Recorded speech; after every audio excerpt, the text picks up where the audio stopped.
The dusty plaza of Cedar Ridge baked under the merciless August sun. Its packed earth was as hard and unforgiving as the lives scratched out in this mountain settlement. Cowboys lounged against hitching posts, their spurs catching glints of light. Merchants called out from weather-bleached storefronts. Women in faded calico dresses hurried past, parasols tilted against both the sun and the crude stares of idle men. Into this ordinary afternoon walked Martha Coleman, though folks called her the mountain medicine woman when they needed her help, and worse names when they didn't. She stood tall for a woman, her dark skin gleaming with sweat, her homespun dress plain but practical. A leather satchel bulged at her side, filled with herbs and mountain roots, her tools of healing. She stopped dead center of the plaza. The chatter died down as her sharp eyes searched the men lounging nearby. Then she locked on one man, a stranger sitting on the saloon steps, hat pulled low, coat dusty from the trail.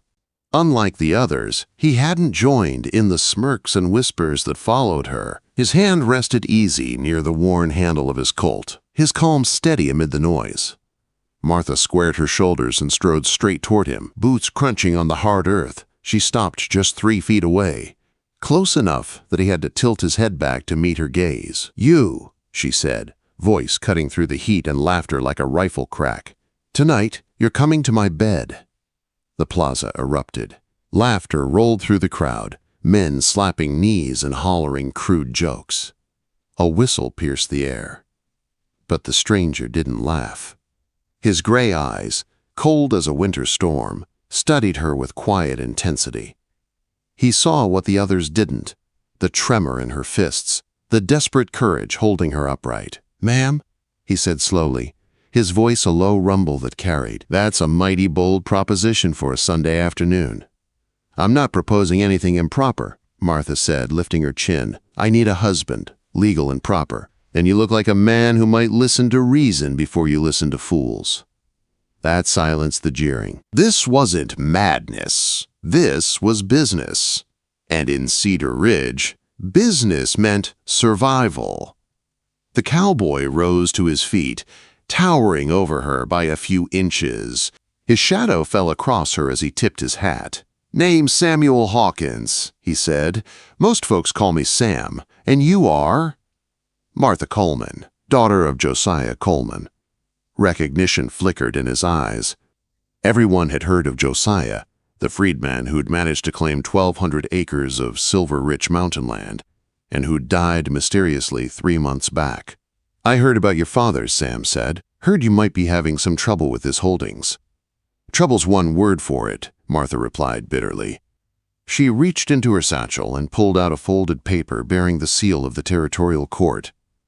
"Says here, I've got 30 days to marry or forfeit everything he built. 23 have already passed." Sam frowned. "And the men who were courting you?" "They left," she said flatly. "One to California, one to Missouri, and one disappeared after someone made it worth his while." Quote, "Someone like Mayor Aldrich," Sam said quietly. Martha didn't answer, but her silence told him everything. Aldrich owned half the town and wanted the rest. "Why me?" Sam asked. "You don't know a thing about me." "I know you've been in town 3 days," Martha said. "I know Aldrich offered you work keeping the peace during the cattle drives, and I know you haven't taken his money yet. You're either honest or patient. Either way, you're not his man." Sam's gaze lingered on her, weighing her words. "And what exactly are you offering?" "Partnership," she said firmly. "Marriage in name, legal and binding. You get 20% of the silver profits and a roof when you need one. After a year, if you want to go, we part ways clean. No harm done."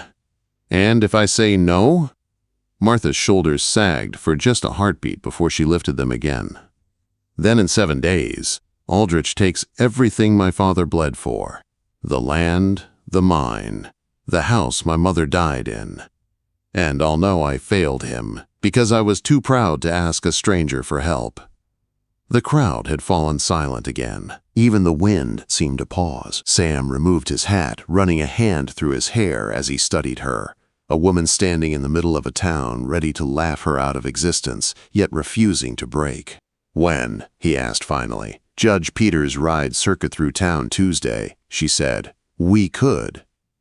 "Tonight," Sam interrupted. "Reverend Mills can do the ceremony." "If we're doing this, we're doing it before Aldrich can stop it." Martha blinked, startled. "You mean?" "I mean what I said," he replied. "But before we stand in front of God and the Reverend, we talk in private." He offered his arm. The crowd gasped again. A gentleman's gesture, in a moment no one would forget. She hesitated, then laid her hand in his. Together they walked through the stunned onlookers, whispers following like a dust storm. Behind a store window, Mayor Aldrich watched, his expression turning dark as coal. "He's not going to let this happen easily," Sam murmured. "I know," Martha said quietly. "That's why I chose a man who wears a gun." Quote, They made their way to the small, whitewashed church on the edge of town, its walls glowing in the afternoon sun. Inside, the air was cool and quiet, heavy with dust and prayer. Sam sat on a back pew, motioning for her to sit beside him. "Now," he said, "tell me the real story, all of it." Martha drew a breath. "My father was born into slavery in Virginia, fought for the Union, came west with his pay and a dream. He could read and write, knew contracts, law. That's how he got the land, paid back taxes before anyone else knew what was happening. He taught me everything, how to read law books, how to assay silver ore, how to heal." Her voice dropped. "Last winter he fell ill. Trembling hands, confusion, visions. Doc Morrison, Aldrich's cousin, called it mountain fever, but it wasn't. I found his medicine later, laced with mercury. Enough to drive a man mad." Sam's jaw tightened. "You're saying he was poisoned." "I'm saying he was murdered," Martha said, "but I can't prove it, not yet. Still, if I keep the land, I keep his fight alive." Quote. Sam leaned forward, eyes steady on hers. "And you trust me with all this? A stranger?" "My father used to say, 'Desperation makes philosophers of us all,'" she replied softly. "Besides, you're not just any drifter. I know who you are, Mr. Hawkins. The man who faced down the Wallace gang in Amarillo, who stopped a range war in Nebraska. You solve problems." Sam gave a faint smile. "Those stories get bigger every time they're told." "Then maybe it's time for another," Martha said, meeting his gaze. "One about a mountain woman and a cowboy who stood up to a town full of thieves." Sam rose, extending his hand. "Then let's start it right, by finding a preacher before Aldrich finds us." They stepped out into the golden light, bound by necessity and something deeper neither dared name. As they rode toward the church door, the sun dipped behind the mountains, throwing long shadows across Cedar Ridge. And somewhere in those shadows, Mayor Aldrich's plans began to stir.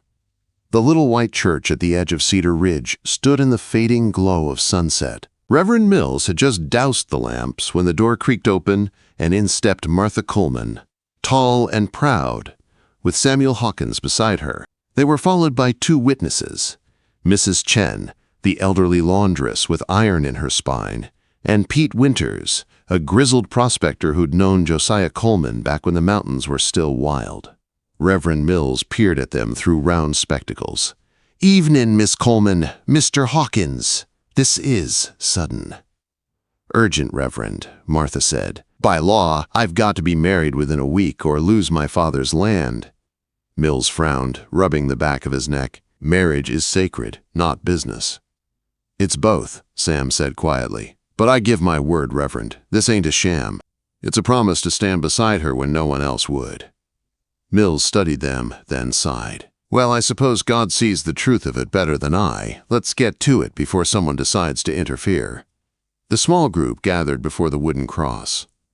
Candlelight flickered across rough-hewn pews and weary faces.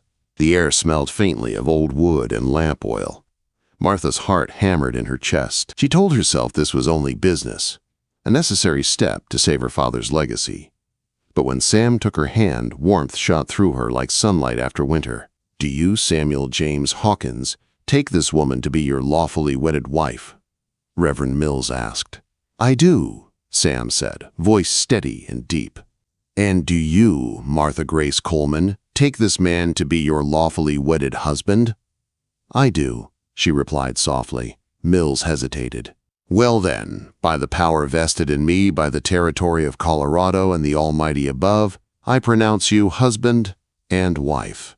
You may shake hands." Sam smiled faintly and lifted Martha's hand to his lips instead, pressing a gentle kiss against her knuckles. The gesture sent murmurs through the room. Even Reverend Mills' eyebrows rose. "Mrs. Hawkins," Sam said formally. "Mr. Hawkins," she replied, feeling the weight and strange warmth of her new name. They signed the registry. Mrs. Chen and Pete added their signatures as witnesses. The ink was barely dry when the church door burst open. Jake Morrison, the doctor's brother and Mayor Aldrich's hired enforcer, stood framed in the doorway with 3 armed men behind him. "Well, ain't this cozy?" Morrison sneered. "Heard the medicine woman found herself a husband. Shame I wasn't invited to the wedding." Sam moved smoothly, placing himself between the intruders and Martha. "Private ceremony. Family only." "Family?" Morrison laughed harshly. "A drifter, a half-breed, a Chinese woman, and an old prospector? That's your family?" Pete Winters took a step forward, gripping his walking stick tight. "Better family than snakes like you." The church air grew heavy.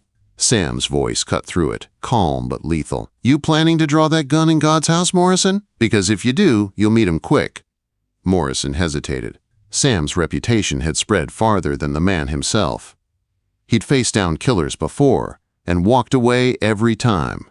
"No need for ruffled feathers," Morrison said finally, though his hand still hovered near his holster. "Just came to deliver a message from Mayor Aldrich." He tossed an envelope onto a pew. "Seems your dear, departed papa owed the mayor quite a bit. Debts come due by week's end." Martha snatched up the papers, scanning them by the flickering candlelight. "Lies," she said sharply. "My father never borrowed a cent." "Prove it," Morrison said, grinning. "Aldrich's got witnesses, signatures, seals, everything the law needs." "We'll see what the judge says," Sam replied evenly. "Now, get out." For a long moment, no one moved. Then Morrison sneered and motioned to his men. "This ain't over, Hawkins. You tied yourself to a losing hand. Hope she's worth it." They left, spurs clinking against the wooden floor, leaving behind the acrid smell of dust and threat. Mrs. Chen laid a hand on Martha's shoulder. "You strong girl. Your father proud tonight." Martha smiled faintly. "Thank you, Mrs. Chen, and thank you, Pete." Pete nodded. "You've got grit, girl. But grit won't be enough. Aldrich plays dirty." "That's why I married a man who knows how to play rough," Martha said. Later, outside under a moonlit sky, Sam helped her into the saddle.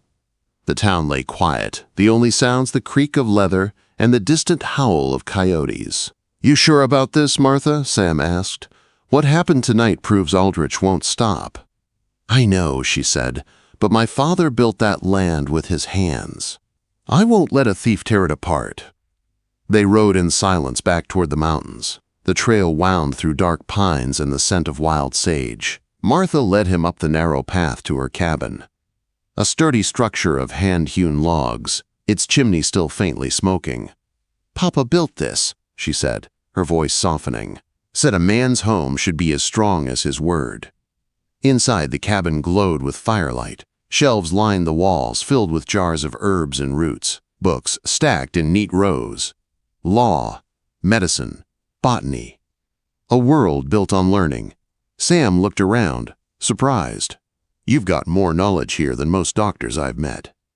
"Knowledge doesn't care about color or schooling," Martha said simply. She hung her satchel on a hook and stirred the fire. "Coffee or tea?" "Coffee," Sam said, settling into a chair. As she worked, he studied the court document she'd shown him. "This law, it's too specific. Only applies to unmarried women with land over 1,000 acres. That's not coincidence." Martha nodded grimly. "Aldrich had a hand in it.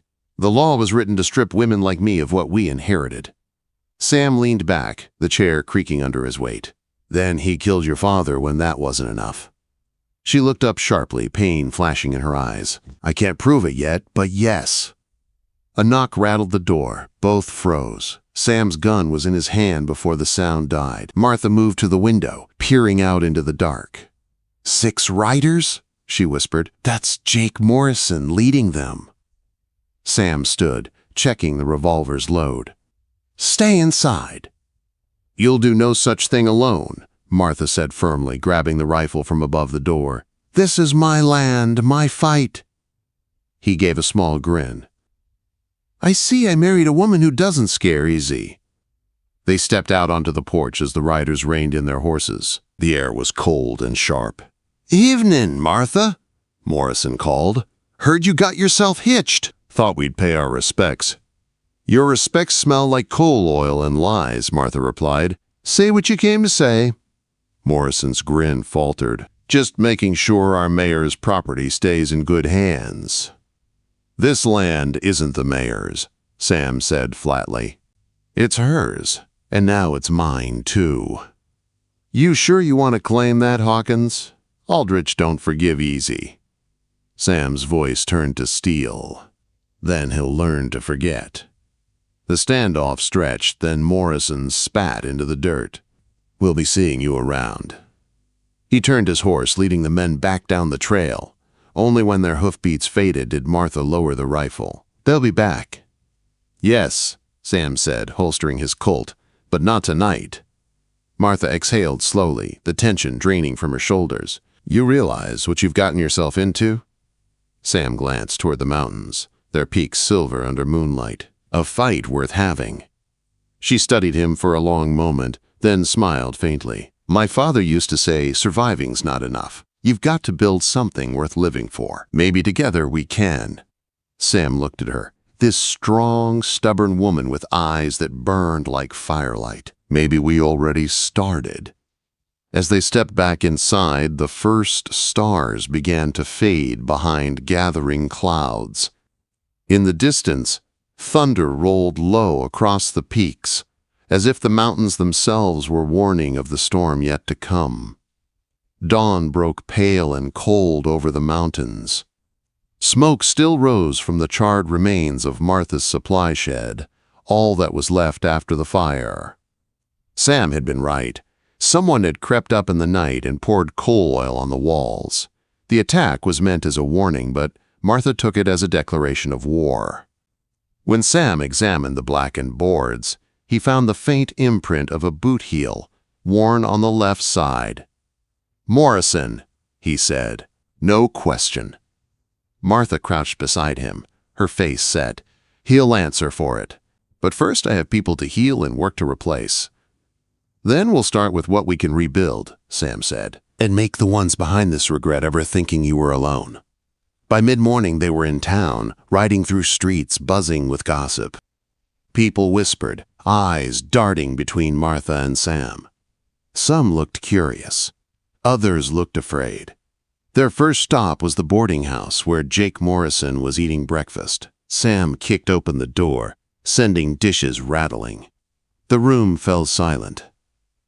Mornin', Morrison, Sam said, walking in with quiet authority. We need to talk about that fire. Morrison smirked, still chewing his eggs. You got proof? Sam upended the table, sending plates crashing. Your boot print and your smell are proof enough. Morrison's chair scraped back, his hand going for his pistol, but he froze when he found Sam's Colt already aimed dead center at his chest. You think you can scare me? Morrison spat. Not trying to scare you, Sam said calmly, trying to teach you manners. Martha stepped forward, voice like flint. You burned medicine meant for sick children. You nearly killed people for greed. Morrison's face turned red. You can't. $60? Sam interrupted. Now, call it repayment for damages. 60. Sam cocked the hammer. Morrison swallowed and fumbled for his wallet, tossing the bills onto the ruined table. This ain't over, he hissed. No, Sam said, holstering his gun. It's just starting. They walked out into the street as the onlookers scattered. From there they went to the general store, where Thomas Garrett, one of Martha's former suitors, greeted them nervously. Shelves half empty, the man's hands trembled as he tried to fill orders. Aldrich's raised freight costs again, he admitted. Half the merchants in town can't afford to restock. He's bleeding us dry. Then maybe we start our own freight line, Sam said. Garrett blinked. You'd take on Aldrich's monopoly? Martha's eyes burned bright. We'll take on whatever keeps honest people poor. You in or not? Garrett hesitated, then nodded. You've got yourself a partner. Quote. By noon, word spread that the mountain woman and her new husband were forming alliances, with ranchers, miners, and shopkeepers all tired of Aldrich's control. But their enemies struck back fast. That evening, a crowd gathered near the saloon where Mrs. Chen's laundry had been overturned by Morrison's men. The old woman stood surrounded, her clothes scattered in the dirt. Get this filth out of town, one man shouted. Town council passed a new law, Morrison said smugly. No foreigners inside town limits. Mrs. Chen's jaw trembled, but her voice was steady. I've been here 20 years, longer than you've been breathing.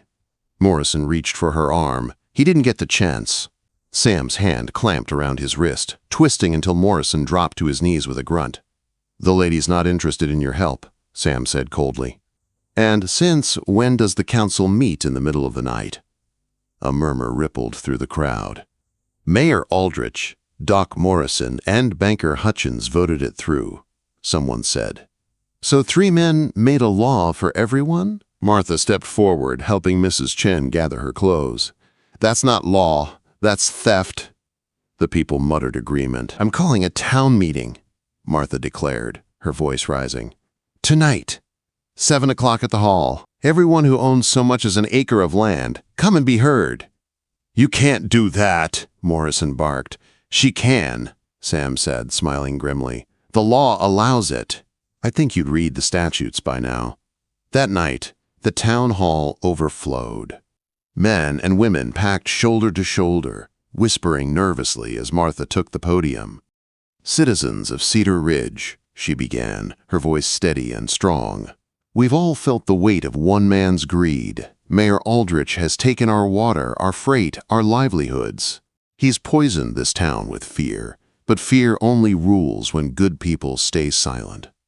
A murmur of agreement spread. Tonight, she continued, we decide if Cedar Ridge belongs to us or to him. Outside, Sam stood near the door, his revolvers ready. He could see Morrison's men gathering in the shadows, itching for trouble. But inside, Martha's words held the crowd spellbound.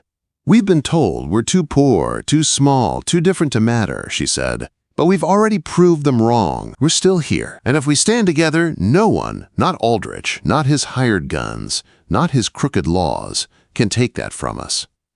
A cheer rose, growing louder until it shook the rafters. Sam's instincts flared. A whisper of danger. He caught a flash of movement through the window. A man raised a rifle. Sam dove, shoving Martha to the floor as the bullet shattered the window. Chaos erupted. People screamed. He rolled to his knees, drew, and fired once. The gunman fell back into the street, weapon clattering from his hand. Everyone stay down, Sam barked, scanning the dark outside. No more shots came. Martha rose beside him, glass in her hair but eyes blazing. He's escalating. He's desperate. He's losing, Sam said grimly. By dawn, the story of the shooting spread like wildfire, and so did the truth of Aldrich's corruption. More people came forward with records, letters, ledgers. Within days, word arrived that Judge Carter and a federal marshal were on their way to investigate the town's disputes. When the judge arrived, the hearing was held in the same hall that still bore the bullet holes. Aldrich strutted in with his lawyer, trying to look calm. Martha and Sam sat across the room, their tables stacked with their father's papers and Garrett's ledgers. Carter listened as both sides presented their claims. Aldrich accused Martha of witchcraft, fraud, and forgery, but one by one his witnesses faltered. Mrs. Willis confessed she'd been bribed to lie. Garrett's records exposed years of theft. Then Martha produced the vial of mercury. This, she said, holding it up, was found in my father's medicine. Tested in Denver, poison, given by Doc Morrison at Mayor Aldrich's order. The courtroom gasped. And when a thin man from Denver stood up in the back, a chemist named Crawley, and admitted Aldrich had paid him to supply the poison, the last of the mayor's power crumbled. Judge Carter slammed his gavel. "Mayor Aldrich, you're under arrest for murder and fraud." "Dr. Morrison, for conspiracy. The land of Josiah Coleman is rightfully his daughter's. Case closed." The hall exploded in cheers. Sam turned to Martha. "It's over." She looked up at him, tears bright in her eyes. "No," she said softly, "it's just beginning." Months later, Cedar Ridge was a new town. The silver mine became a cooperative. A small school opened where Aldrich's office once stood. And on Main Street, a wooden sign read, "Hawkins and Hawkins, Healing and Justice." Martha taught medicine to anyone willing to learn, white, black, or Mexican alike. Sam kept peace without firing a shot. Together, they built what her father had dreamed of, a community rooted in fairness. One evening, as the sun turned the peaks to gold, Sam found Martha in the garden, teaching children to recognize healing herbs. He leaned on the porch rail, smiling. "Hard to believe," he said. "All this started with you ordering me to your bed." Martha laughed, soft and full. "Desperate times call for bold measures." Sam stepped closer, brushing a stray curl from her cheek. "Reckon they do, but it's been the best decision I ever made." She smiled up at him, the mountain wind lifting her hair. "You're lucky I did, cowboy. You'd have wandered right past your destiny." He chuckled low in his chest. "Guess I would have, but I found it. Right here." As night fell, the stars came out over Cedar Ridge. The mountains stood silent and eternal, watching over the town reborn from courage and love. The mountain woman and her cowboy had started with a desperate bargain and ended with a legacy. Their names would live on in the valley long after they were gone, a reminder that sometimes the Wild West bravest battles were fought not with bullets, but with heart.